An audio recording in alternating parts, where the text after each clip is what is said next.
Yn ddiweddarach, des i nabod T Llew neu Twm y Mrawd, ysgwedodd Edwin amdano fe, a ni ffili deall pwy oedd Twm y Mrawd, nes i galedu'r rhad taw Twm oedd y teulu yn ei alw fe.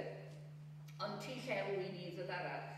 A dod i adnabod e fel person o ddiwedd y 70au pan ymunes i ne hefyd a Chymdeithas Ceredigion. Ac yn yr un cyfnod, oedd Eirin Ponsian yn aelod o'r un gymdeithas. A chofio Eirin yng nghanol y llawr yn y lolfa yn y Feathers yn y Boreiron, a'i gap gwyn am ei benne yn adrodd, a'i law ar ei vest, yn adrodd ac adrodd unrhyw beth o'n nhw'n dod i'r meddwl, yn nawdle, yn bryddeste, yn emynau, beth bynnag ar y cof. Ac englynion yr cof am Gwili Elsie Jones ysgwydodd T Llew, dwi'n moyn darllen nesaf, oherwydd oedd T Llew yn traddodiad cofio am gymeriadau lleol, a dyma'r englynion hynny'r cof am Eirin.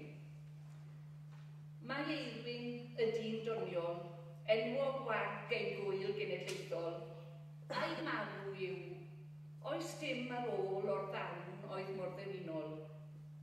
Y clown a'i thancelonnau, a'i ryfyd a'i amryfal chwedlaen, llunio hwyl i'n llawenhau, gwledden ar ei gelwyddau.